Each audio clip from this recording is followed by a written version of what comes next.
आज की कहानी है मालती जोशी जी की कहानी ढाई आखर प्रेम का। कहानी को शुरू करते हैं। टन घंटा बजा और शेफाली की धारा प्रवाह वाणी जहाँ की तहाँ रुक गई। अमर अकबर एंथोनी की कहानी अपने क्लाइमैक्स पर पहुँच रही थी और इस मरे घंटे को अभी बजना था। कीर्ति को इतना ताव आया कि किताबें समेटती शेफाली का हाथ पकड़कर उसने कहा, ये पहले कहानी तो पूरी कर, आगे का हाल पर्दे पर देखिए।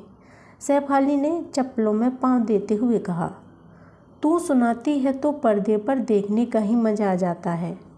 सच ऐसा लग रहा है कि हॉल की बिजली एकाएक गुल हो गई हो। जल्दी से शुरू हो जा, नहीं तो मैं सीटी मारना शुरू कर दूंगी। कीर्ति ने धमकी दी। अरे कुछ याद भी है, आज टीपू सुल्तान का पीरियड है, पहले ही वह हमसे खार खाए हुए है, शेफाली ने कहा। पर कीर्ति नहीं मानी, उसे ज़बरदस्ती हाथ पकड़कर बिठा ही लिया। हार कर शेफाली को कहानी पूरी करनी ही पड़ी, पर अब उसमें पहले कैसी रवानगी नहीं थी। टीपू सुल्तान का चेहरा आँखों के आगे नाच रहा था। टीपू सुल्तान दरअसल इतिहास की प्राध्यापिका मिस शास्त्री का नाम था। एक बार फर्स्ट ईयर की छात्राओं को तंग करने के लिए उन्होंने फाइनल की छात्राओं को करारी डांट पिलाई थी। बस तभी से उन्हें यह पदवी दे दी गई। लड़कियां वाकई नाराज़ हो गई थीं। जब फर्स्ट ईयर में थी तब उन्हें रैगिंग से बचाने कोई नहीं आया था। अब ये अच्छी मिस शास्त्री आ गई हैं। न्यू कमर्स के सामने उनकी किरकिरी कर दी। उनका सारा रौब चौपट हो गया। इसीलिए उनका नामकरण करके लड़कियों ने अपना गुब्बार उतारा था। कीर्ति ने इम्तिनान से उठकर लॉन की घास फूस कपड़ों से झाड़ते हुए कहा, अगर पहले से पता होता कि इस बला से पढ़ना पड़ेगा तो कभी हिस्ट्री नहीं लेती, पर अब तो फंस ही गए हैं। शेफाली ने कोई जवाब नहीं दिया।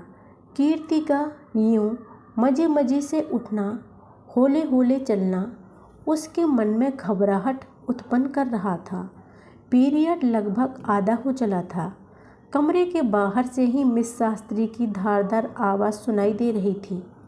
यह बात नहीं कि हुमायूं में अच्छे शासक के गुण थे ही नहीं, पर उसका दुर्भाग्य यह था कि वह गलत समय में पैदा हुआ था।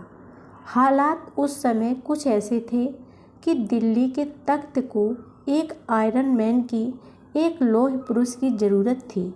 अपने खूबसूरत नाम के बावजूद हुमायूं में आई कम इन मिस नो, यह नो इतना दबंग और अनपेक्षित था कि सारी कक्षा सकते में आ गई। कीर्ति तो पहली कतार तक पहुंच भी चुकी थी। बुत बनी वहीं खड़ी रह गई। Did you hear me? Miss Shastri की सशक्त आवाज़ दोनों को चौंका गई। कीर्ति ने एक बार आंख उठाकर मिस शास्त्री को देखा, फिर सारी क्लास को और फिर शेफाली का हाथ पकड़कर धीरे धीरे क्लास से बाहर चली गई। शर्म और अपमान से दोनों भीतर तक लाल हो गई थीं, पर वे स्कूली लड़कियां तो थी नहीं कि इस बात पर ठुमुल ठुमुल रोती रहती। यह प्रसंग तो उनके उफनते व्यक्तित्व के लिए एक चुनौती भर था। बेवकूफ़ की तरह दरवाजे से ही क्यों चिपकी रह गई? कीर्ति ने अपना गुस्सा उतारते हुए कहा, तुम्हारी वजह से रुक गई, नहीं तो मैं सीधे सीट पर ही जाकर दम लेती, फिर देखती वो कैसे उठाती। शेफाली कुछ नहीं बोली। उससे कीर्ति की तरह बोल्ड नहीं हुआ जाता था। दोनों फिर लॉन में बैठ गईं और कीर्ति ने रजनीगंधा का गीत छेड़ दिया। आगे वाला घंटा भी गीत संगीत में ही डूब गया। इकोनॉमिक्स के पीरियड में सब लोग इकट्ठी हुई तो मिस शास्त्री की जायदाद की ही चर्चा चल रही थी। लड़कियां उन्हें कोस रही थीं। सिर्फ सुरक्षा ने उनका पक्ष लिया। वह बोली कि कीर्ति और शेफाली अक्सर लॉन में या कैंटीन में बैठी रहती हैं, किसी भी पीरियड में समय से नहीं पहुंचती। आखिर टीचर्स कहाँ तक सब्र करे। वह बेचारी बात पूरी भी नहीं कर पाई थी कि सेम सेम के नारे ने उसे चुप करा दिया। मिसेज वर्मा अपनी बिना का छाप मुस्कुराहट बिखेरती कक्षा में ना आती तो पता नहीं यह हंगामा और कितनी देर चलता। नई मैडम के साथ नया विषय, नई बातें चल पड़ी। उनकी नींबू रंग की अमेरिकन जॉर्जेट कईयों को लुभा गई। कुछ लड़कियां उनके जूड़े की बेड़ियों में उलझ गईं। कुछ हेयर पिन्स की जोड़ बाकी में डूब गईं। पिछली बातें किसी को याद न रहीं सिवाय कीर्ति और शेफाली के। गनीमत थी कि मिस शास्त्री का पीरियड हफ्ते में सिर्फ 2 या 3 बार पड़ता था। उसे एकदम गोल कर देने से भी उपस्थिति में कोई फर्क नहीं पड़ता। कीर्ति की यही सलाह थी, पर उसकी तुलना में शेफाली कुछ दब्बू स्वभाव की थी। फिर प्रिंसिपल मैडम पर उसकी बुआ के यहाँ आना जाना था। उसे अक्सर डर लगा रहता था कि शरारतों की भनक घर तक न पहुँच जाए। परिणाम यह हुआ कि अगली बार जब मिस शास्त्री की क्लास पड़ी तो दोनों समय से ही कक्षा में पहुँच गई थीं। रोल कॉल लेने के बाद मिस शास्त्री कुर्सी में उठ आईं। टेबल से पीठ लगाकर खड़े होते हुए उन्होंने अपने सहज और सधे हुए स्वर में कहना प्रारंभ किया। शेरशाह सूरी के संबंध में लिखते हुए भी इतिहासकार इस बात पर एकमत है कि वह एक वीर प्रतिभा संपन्न और राजनीति कुशल शासक था। बाद में अकबर ने भी उसकी कई नीतियों को ज्यों का त्यों ग्रहण किया।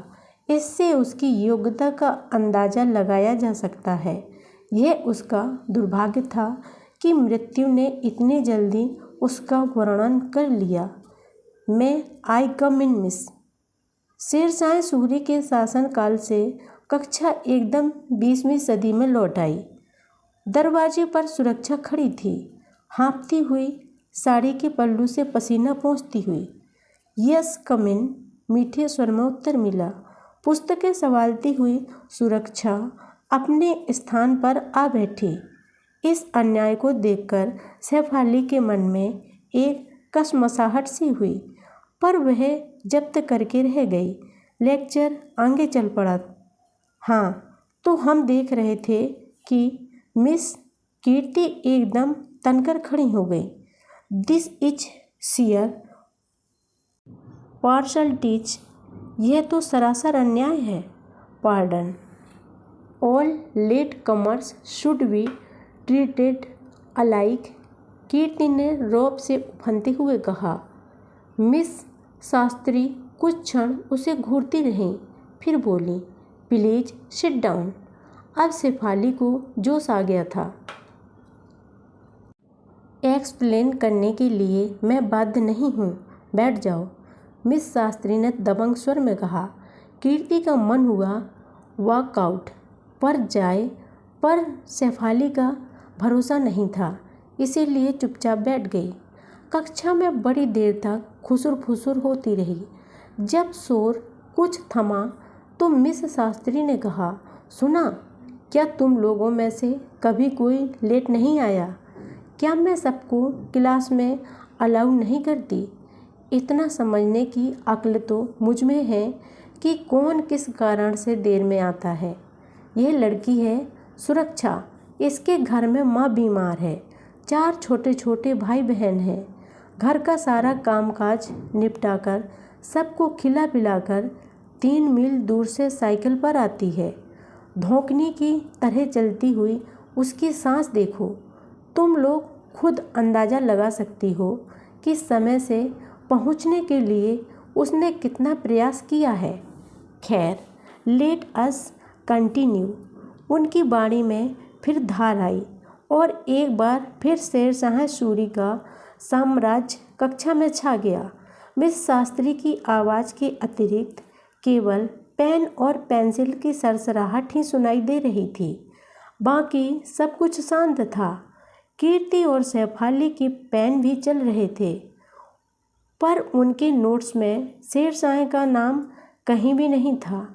वे पास पास बैठे दोनों लिखित वार्तालाप कर रही थीं, जिसका रूप कुछ इस प्रकार का था।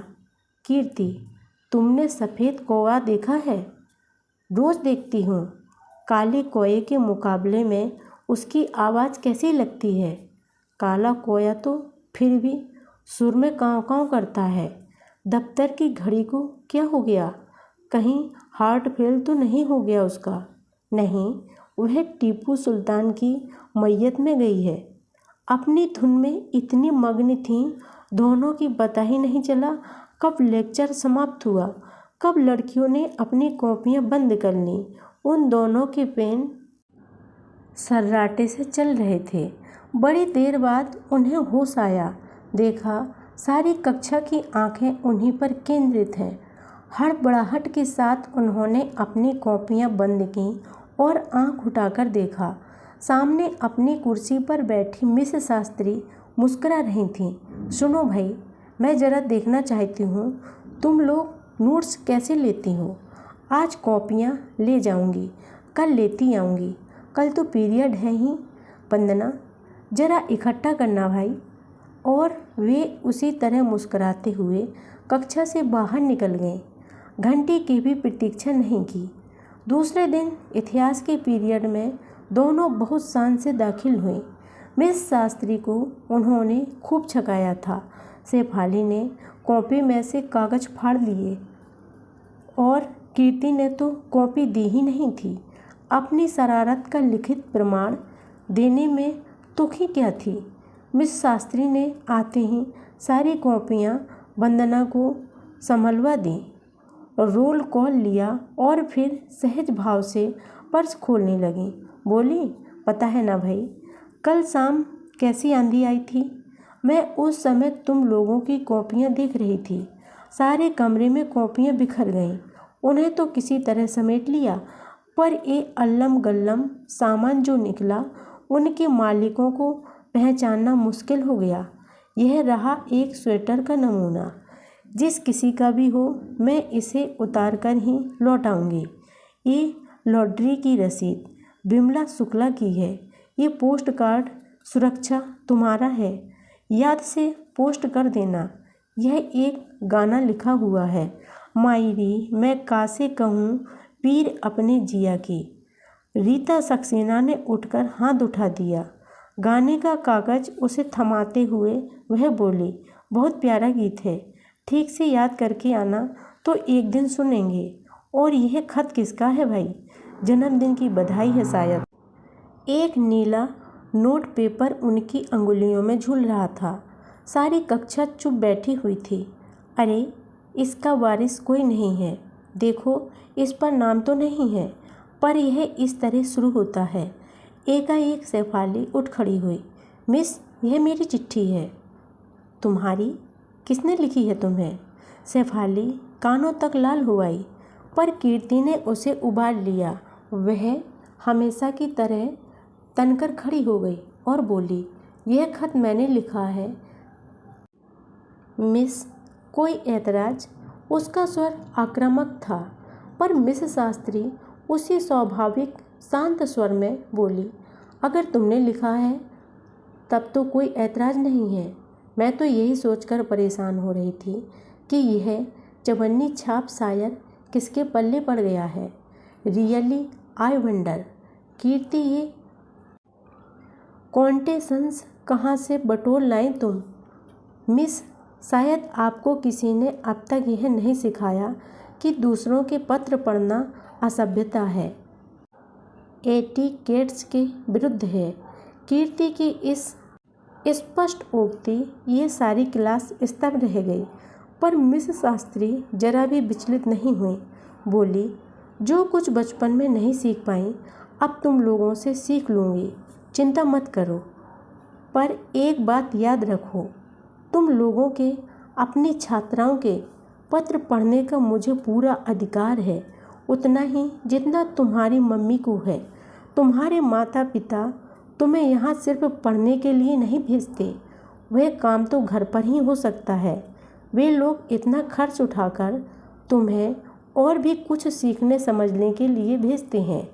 तुम्हारे मानसिक गठन के लिए, आचार व्यवहार के लिए, संस्कारों के लिए हम लोग भी उतने ही उत्तरदायी हैं। इसीलिए औपचारिकताओं के ये नियम हमारे साथ लागू नहीं होते।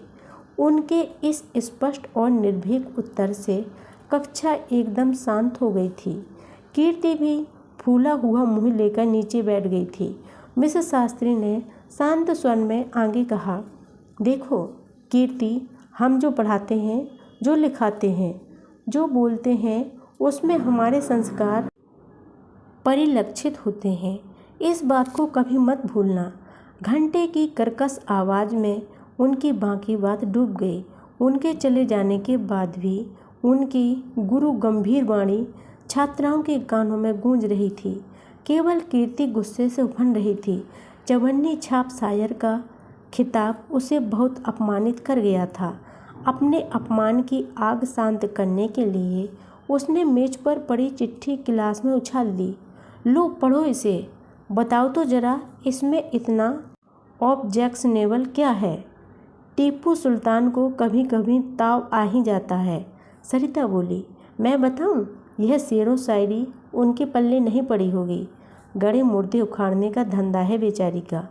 बीना ने सहानुभूति प्रकट की। अरे वे तो समझी होगी, किसी बॉयफ्रेंड का खत है। बेचारी डांटने के लिए कुलबुला रही थी। कीर्ति ने सारा मज़ा किरकिरा कर दिया। यह आवाज़ यास्मीन की थी। अच्छा होता जो मैं कह देती कि ब्रदर के दोस्त का पत्र है। शेफाली बोली, अब आपकी ज़बान खुली है, उस समय तो ताले पड़ गए थे। सच कह देती तो बड़ा मज़ा आता। कीर्ति ने हसरत भरे अंदाज में कहा, ये लोग जो मिस रह जाती हैं ना, प्रेम के नाम से ही चिढ़ने लगती हैं। मेरी एक बुआ है, उनका भी यही हाल है। बिमला ने जानकारी दी। इन बेचारी की कोई मिला ही नहीं होगा। विद्या को करुणा हो आई। अरे मिल भी जाता तो दूसरे ही दिन भागता नजर आता। इस मोर्टार गन के सामने कोई टिक नहीं सकता है भला। कीर्ति बोली, नहीं रे, यह बात नहीं है।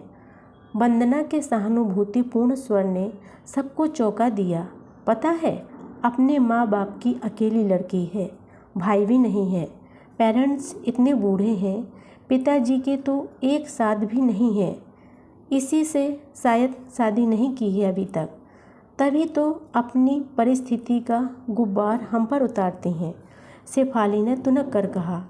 अगले हफ्ते जब शास्त्री का पीरियड आया तब लड़कियों ने बोर्ड पर यह जुमला देखा, हाय कमबख्त, तूने पी ही नहीं। दूसरे दिन, पोथी पढ़ पढ़ जग मुआ, पंडित भया न कोय, ढाई आखर प्रेम का, पढ़े सो पंडित होए। फिर एक दिन, काकी जी दुबले क्यों, शहर के अंदेशे से। अगली बार, इस भरी दुनिया में कोई भी हमारा ना हुआ। मतलब यह कि शेफाली हर बार कुछ अच्छा सा सोचकर आती और कीर्ति अपनी खूबसूरत अक्षरों में उसे बोर्ड पर उतार देती। साथ वाली लड़कियों को भी इसमें मज़ा आने लगा। हर बार उत्सुकता बनी रहती कि इस बार क्या लिखा जाएगा। वे स्वयं भी कोई अच्छा सा शेर सुझाव के तौर पर ले आती, किंतु फिर भी खेल जम नहीं रहा था। जिनके लिए इतनी माथापच्ची की जा रही थी, उन पर इसका कोई प्रभाव नहीं पड़ रहा था। वे उसी सहज भाव से कक्षा में आती, रोल कॉल लेती और लेक्चर शुरू कर देती। अगर कोई मानचित्र बनाना होता तो डस्टर उठाकर निर्लिप्त भाव से बोर्ड साफ कर देती और शुरू हो जाती। उनके चेहरे की रेखाओं में कोई परिवर्तन नहीं आता। धीरे धीरे इस शरारती जोड़ी का जोश भी ठंडा पड़ चला। एक पक्षी नोक झोंक भला कहाँ तक चलती। फिर जैसे जैसे परीक्षाएं निकट आती जा रही थीं, वातावरण अपने आप गंभीर हो चला था। पढ़ाई का भूत सबके सिर पर सवार हो गया था। बेकार की बातों के लिए समय नहीं था। फिर अचानक एक दिन घोषणा हो गई, फरवरी के प्रथम सप्ताह में वार्षिक स्नेह सम्मेलन होने जा रहा है। बस घोषणा क्या हुई, लड़कियों ने अपनी ओढ़ी हुई गंभीरता उतार फेंकी और जोर शोर से उत्सव की तैयारी में जुट गईं। साल भर में यही तो एक अवसर होता है, प्रतिभा प्रदर्शन का। खेलकूद, वाद विवाद, निबंध, कविता, गीत, नृत्य, नाटक, अपनी अपनी रुचि के कार्यक्रमों का मंच सबके लिए खुला था। इस बहती गंगा में भी जो सूखी रह जाती थी, वे दर्शक और श्रोता की भूमिका निभाती थी। प्रति वर्ष की भांति इस वर्ष भी स्नेह सम्मेलन आनंद और उल्लास के वातावरण में संपन्न हुआ। अंतिम दिन डिनर का आयोजन हुआ।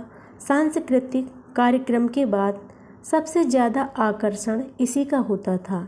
अध्यापक और छात्राओं के बीच की औपचारिकता की दीवार उस दिन के लिए टूट जाती थी। सब लोग मिलकर खाते थे। दूसरे दिन सब लोगों के नाम पर फरमाइशी रिकॉर्ड्स बजते थे। उनसे बहुत मनोरंजन होता था। इस वर्ष फरमाइशी प्रोग्राम का भार कीर्ति और शेफाली ने अपने ऊपर ले लिया था। रिकॉर्ड्स का चुनाव शेफाली ने किया था और उन्हें अपने बेलौस अंदाज में प्रस्तुत किया। कीर्ति ने अपनी सूझबूझ का परिणाम देखने के लिए शेफाली स्टाफ के आसपास ही मंडरा रही थी। पहली गीत प्रिंसिपल मैडम के नाम था। चल चल चल मेरे साथी, ले चल खटारा खींच के। गीत के शुरू होते ही हॉल में हंसी का फव्वारा फूट पड़ा। अपनी दीर्घ काया को हिलाते हुए वे बोले, तुम लोग कुछ भी कहो, अपनी मोरिस को मैं छोड़ने वाली नहीं। बेचारी 20 साल से मेरा साथ दे रही है। मेरी ही तरह बूढ़ी और बेडौल है बेचारी। दूसरा गीत वाइस प्रिंसिपल मिसेस चटर्जी के लिए था। यशोमती मैया से बोले नंद लाला, राधा क्यों गोरी मैं क्यों काला। मिसेज चटर्जी का एकमात्र पुत्र इसी वर्ष अमेरिका से लौटा था। लौटते हुए एक अमेरिकन बहू साथ ले आया था। गीत बजते ही पंडाल तालियों से गूंज उठा। लोगों ने खुलकर दाद दी। फिर एनसीसी वाली मिस कार्निक का नंबर था। कैंप में इस बार कॉलेज का ग्रुप पहले नंबर पर रहा था और मिस कार्निक ने सबको पिक्चर दिखाने का वादा किया था। उनके लिए गीत बजा, जो वादा किया वो निभाना पड़ेगा। याद है, उन्होंने खड़े होकर सबको आश्वस्त करते हुए कहा। फिर मिसेज वर्मा की बारी थी। पापा को मम्मी से, मम्मी को पापा से प्यार है। मिसेज वर्मा नई दुल्हन की तरह शर्मा गई। उनकी लव मैरिज थी। अब भी सुबह शाम मिस्टर वर्मा स्कूटर लेकर उन्हें लेने और छोड़ने आते रहे हैं। इस फरमाइशी चुटकी का स्टाफ मेंबर्स ने भी लाभ उठाया और मिसेज वर्मा को परेशान कर डाला। बेचारी शालीनता से मुस्कुराती रही। एक बार फिर माइक पर कीर्ति की आवाज़ गूंजी, और अब देखिए मिस शास्त्री क्या गा रही हैं। हम सबकी शुभकामनाएं उनके साथ हैं। गीत शुरू हुआ। आएगी ज़रूर चिट्ठी मेरे नाम की, तब देखना। एकदम सन्नाटा सा खिंच गया। स्टाफ मेंबर्स पसोपेश में पड़ गए। प्रिंसिपल का चेहरा तमतमा उठा। यह क्या बदतमीजी है, कहती हुई वे एकदम उठ खड़ी हुई, पर मिस शास्त्री ने उन्हें हाथ पकड़कर बिठा दिया। It is all right madam, let them enjoy. इसके बाद और भी गीत बजे। शेफाली ने बहुत दिमाग खपाकर लिस्ट तैयार की थी। चिड़चिड़े माली बाबा को भी नहीं बख्शा गया था। उसके लिए भी मेरी भैंस को डंडा क्यों मारा बजाया गया। पर समा जो एक बार उखड़ा सो उखड़ा ही रहा। सबका मूड उखड़ गया था। एक तिरस्कार भरी उपेक्षा सबके चेहरे पर थी, जिसे शेफाली ने बहुत तीव्रता से अनुभव किया। और यह तिरस्कार, यह उपेक्षा गैदरिंग के बाद भी उनका पीछा करते रहे। नहीं, कुछ भूल हो गई थी उनसे। किसी ने प्रत्यक्ष रूप से कुछ कहा तो नहीं, पर वे इसे समझ गई थीं। एक गहरी आत्मग्लानि में दोनों डूब सी गईं। उनका चहकता व्यक्तित्व कुछ दिनों के लिए एकदम शांत हो गया। फिर एक दिन नोटिस बोर्ड पर काले चौखाने में यह समाचार पढ़ा गया, we regret to announce the sad demise of Mrs Shastri, mother of Miss Jayanti Shastri. इसके साथ ही शोक सभा की सूचना भी थी। और जैसा कि होता है, शोक सभा के बाद कॉलेज की छुट्टी कर दी गई। कक्षा की सब लड़कियां मिलकर मिस शास्त्री के घर जाने की योजना बनाने लगीं। कीर्ति और शेफाली को साथ जाना बड़ा अटपटा लग रहा था, पर पीछे छूट जाना और भी बुरा लग रहा था। आखिर उन्होंने सबका साथ देने का ही निर्णय कर लिया। शाम को सब लोग झुंड बनाकर मिसेस शास्त्री के घर पहुंच गईं। दरवाजे पर ही मिसेज वर्मा दिख गईं। उन लोगों को आश्चर्य भी नहीं हुआ। सभी जानती थीं कि मिसेस शास्त्री और मिसेज वर्मा में गहरी छनती है। मिसेज वर्मा ने बैठने का संकेत किया तो वे वहीं छोटी सी दरी पर सिमट कर बैठ गईं। ऐसे मौक़ों पर क्या कहना चाहिए, उन्हें कुछ भी पता नहीं था। अपनी सदाबहार मुस्कुराहट के अभाव में मिसेज वर्मा भी बड़ी पराईसी लग रही थीं। वे भी चुपचाप मोड़े पर बैठी बुनाई कर रही थीं। थोड़ी देर बाद उन्होंने ही कहा, जयंती से मिलने आई हूँ ना, पर वह तो बम्बई गई है, 10-12 दिन बाद लौटेगी। बम्बई इस वक्त? लड़कियों को आश्चर्य होना स्वाभाविक ही था। उसका सारा परिवार वहीं है, भाई बहन, पिता, माँ तो खैर अब नहीं रहीं। लड़कियां असमंजस में पड़ गईं। उनकी समझ में कुछ नहीं आ रहा था। अभी आते समय फाटक के पास बगीचे में एक बुजुर्ग को देखा था। उनका एक ही हाथ था और वे उसी हाथ से खुरपी चला रहे थे। वंदना ने फुसफुसाकर बताया था, ये पिताजी हैं। तभी अंदर से एक बूढ़ी सी कांपती आवाज़ आई, कुसुम, कौन आया है? मिसेज वर्मा उठकर दरवाजे तक गईं और बोलीं, कॉलेज की लड़कियां हैं माताजी, जयंती से मिलने आई हैं। अच्छा। उधर तो कौतूहल शांत हो गया, पर लड़कियों के कौतूहल की सीमा नहीं थी। उनकी आंखें बार बार भीतर के दरवाजे की ओर उठ रही थीं और आपस में वे लोग खुसुर फुसुर कर रही थीं। आखिर मिसेज वर्मा ने ही उन्हें एक तरह से दफा करते हुए कहा, अब तुम लोग घर जाओ, अंधेरा हो चला है। मम्मी लोग चिंता करेंगी, कल अपनी क्लास में बातें करेंगे। आश्चर्य में डूबी हुई सब लोग वहाँ से लौट आईं। दूसरे दिन मिसेज वर्मा कक्षा में आईं तो सबकी आंखों में झांकती हुई उत्सुकता को उन्होंने सहज ही पढ़ लिया। मेज पर पेपर वेट गोल गोल घुमाते हुए वे बड़ी देर तक चुप बैठी रहीं। फिर बोले, लगता है आज तुम बैंकों की कार्यप्रणाली के विषय में जानने के मूड में नहीं हो। आपने बिल्कुल ठीक समझा है मैडम, सबने एक साथ कहा। हम आज कुछ और जानने के मूड में हैं।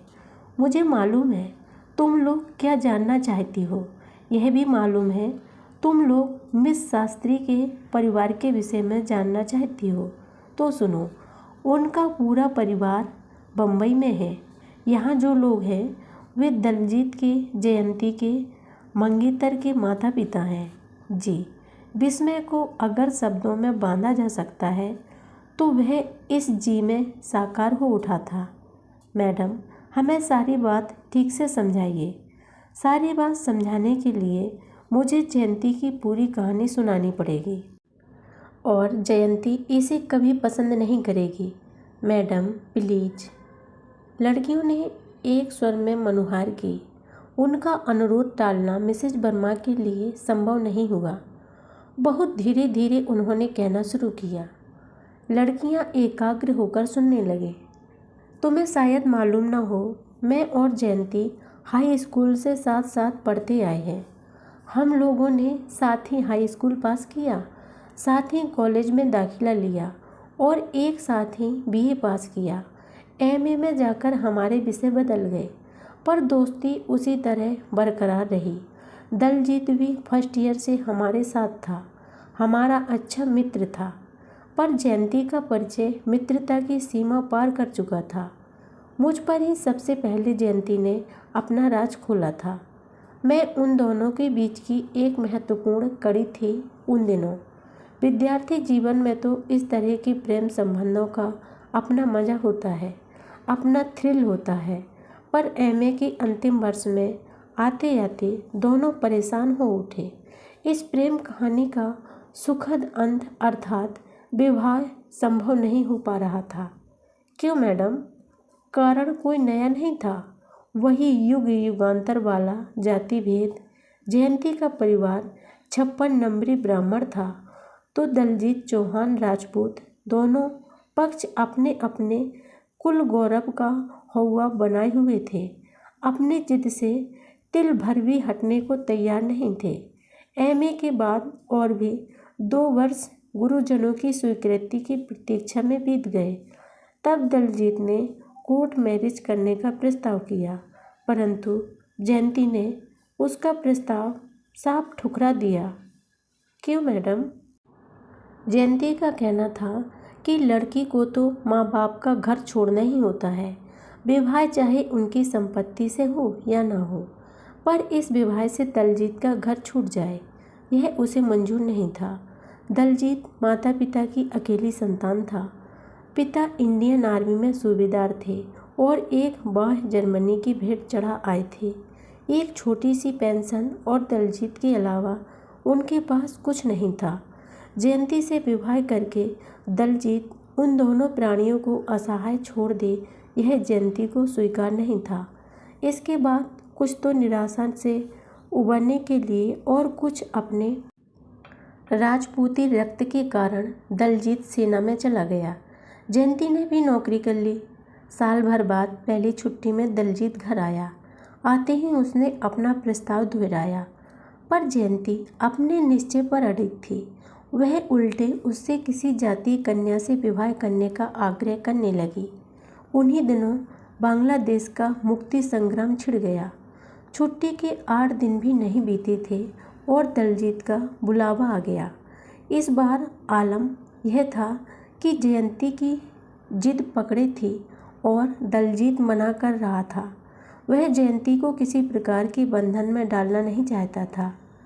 जंग से लौटकर सोचेंगे, हर बात के लिए उसका यही उत्तर था। लेकिन जंग से दलजीत नहीं लौट सका। लौटा उसका सामान और उसके शहीद होने का समाचार। उस समाचार से जयंती के मन पर जो बीती, उसे शब्दों में बांधना कठिन है। हम लोगों को तो यह डर हो गया था कि कहीं वह पागल न हो जाए। महीने भर में उसकी शक्ल ऐसी हो गई जैसे बरसों से बीमार हो। अपने दुख का पहला ज्वर उतरते ही उसे उन 2 अभागे प्राणियों का ध्यान आया जो इस संसार में एकदम अकेले असहाय छूट गए थे। उसने अपने आप को दलजीत के घर को ही समर्पित कर दिया। अपने पिता से उसने कहा, आपके तो और भी बच्चे हैं, पर इन बेचारों को अब देखने वाला कौन है? मुझे बहू के रूप में नहीं स्वीकार कर सके थे वे, पर बेटी के रूप में तो अपना ही लेंगे, मुझे विश्वास है। तब से उसका यही घर है, यही माता पिता है। विवाह की बात उठती है तो कह देती है, इन दोनों प्राणियों समेत जो मुझे स्वीकार करेगा मैं उसी का वरण करूंगी। अब ऐसा त्यागी महात्मा इस देश में तो मिलने से रहा। मिसेज वर्मा ने अपनी कहानी समाप्त की। कक्षा में एकदम स्तब्धता थी, जैसे कोई उदात्त और दुखात फिल्म अभी अभी समाप्त हुई हो। थोड़ी देर बाद वंदना ने स्तब्धता तंग की। मैडम, मिस शास्त्री तो अभी 10-12 दिन बाहर रहेंगे, फिर यहाँ कौन देखेगा? यहाँ का भार मैंने ले लिया है। तभी तो उसका पाँव यहाँ से निकल आपको तो बहुत परेशानी होती होगी फिर। हाँ, थोड़ी बहुत तो होती है, पर इतना भी ना किया तो दोस्ती किस काम की। दरअसल उसने जो त्याग किया है, कर रही है, उसकी तुलना में हमारी परेशानी है ही कितनी। बस पप्पू के लिए थोड़ी चिंता होती है, उसे कभी छोड़ा नहीं है ना। और यह कहते कहते मिसेज वर्मा का स्वर थोड़ा काँप सा गया। मैडम, सबने देखा कीर्ति हमेशा की तरह तनकर खड़ी हो गई है। मैडम, घर पर तो मेरे दादाजी हैं, उनका सारा काम मैं करती हूँ। बूढ़े लोगों की सेवा टहल का मुझे अच्छा अनुभव है। आप आज्ञा दें तो मैं आपका हाथ बटाने आ जाया करूँ। तुम विस्मय से मिसेज वर्मा की आंखें फैल गईं। क्या हर्ज है मैडम? तब आप पप्पू को भी साथ रख सकेंगी और काम भी आसानी से होता रहेगा। Please madam, let me do this मंच। उसके स्वर की आर्द्रता से सब चकित थे और शेफाली अपने आप पर भुनभुना रही थी कि ऐन वक्त पर उसे सांप क्यों सूंघ जाता है। जब भी कोई कहने लायक बात होती है, कीर्ति बाजी मान ले जाती है। कहानी समाप्त हुई। अगर आपको हमारी कहानी पसंद आए तो कृपया वीडियो को लाइक एंड सब्सक्राइब जरूर करिएगा। धन्यवाद।